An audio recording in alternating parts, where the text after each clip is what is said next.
Hey, what's going on, guys? Brandon here with Texas Plinking, and hopefully this is not too much long-range 6.5 Creedmoor content within a short period of time. I just came off shooting a video with the LaRue 7, which I'm probably going to upload before this video, but probably within the same week. But this is a whole different kind of rifle, in the sense that the LaRue 7 I just made a video with is out of the box. That is a $2,000 rifle out of the box, how it goes.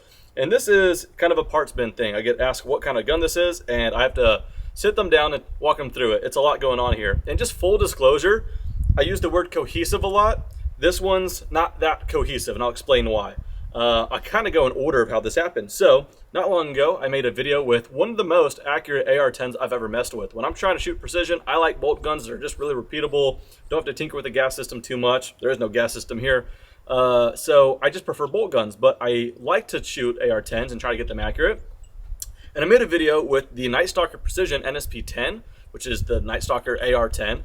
And they reached out to me, never really heard of them before, and came out here with no expectations, and it just shot lights out. For groupings, for 1,000 yards, I ended up using it on a long-range challenge that won him away at 1,000 yards, and it did fantastic.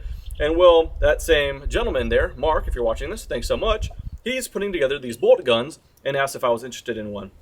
And of course I said yes, and so the original plan was I was going to drop into a different chassis that was going to be a little bit more cohesive of a build, and it didn't fit, and so we put all this together. Too much talking. Here's what we got here. Night Stalker Precision. Mark, he whipped up this for me. Had to double check. It is 22 inches in length, so proof 22-inch carbon fiber barrel. And I hope I pronounced this right. This is a Nanook Action, whatever that is. My first time with it. Very, very smooth. It's got a Trigger Tech diamond trigger. So there we go. That's the rifle. And for some reason, the lug nut just didn't match up with the chassis I was going to put it in. And I'm like, you know what? Just for fun, let's use this as an excuse to get some really cool aesthetic thing going on here.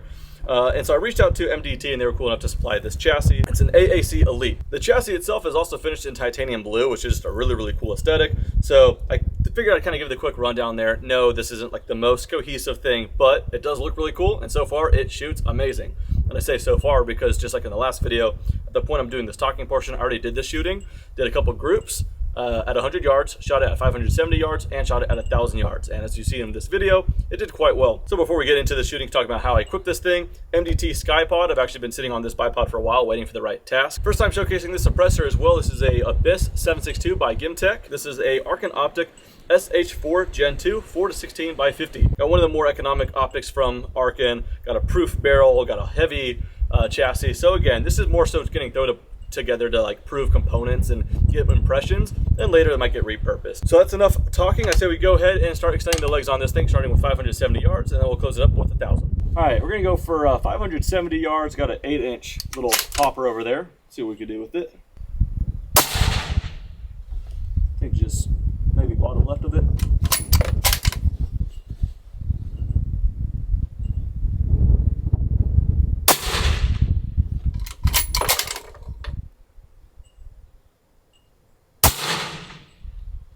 Oh, that was really weird.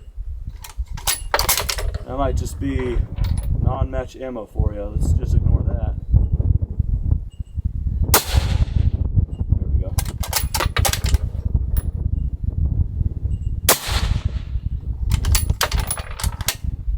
Alright, got one more in here.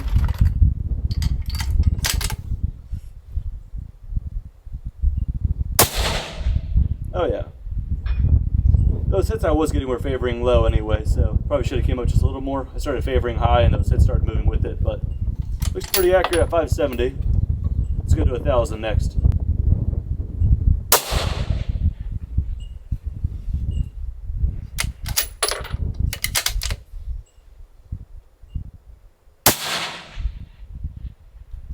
Off the left.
right, made easy work of that silhouette, so you know we got to go smaller. Let's go for 10-inch target.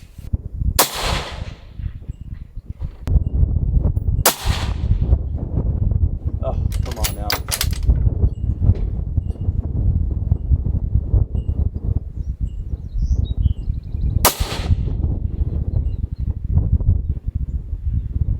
All right, I say with the rest of what I got in this mag, let's try to go for a half MOA. Going for the one in the middle of those three. About 5-inch target.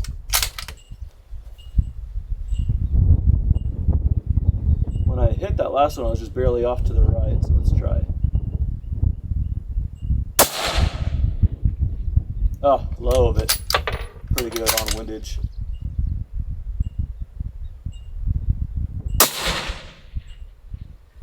Alright, just high of it. I think that's just about going to be our spread.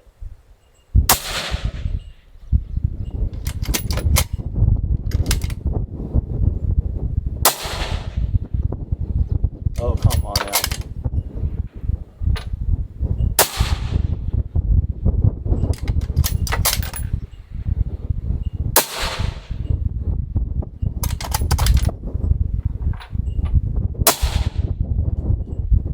Oh, did I clip it?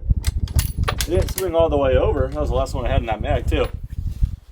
Didn't look like it hit chain. Maybe I just barely clipped it, but it didn't swing all the way. So when I go down there and paint the targets, I'll get a better look, but not too bad.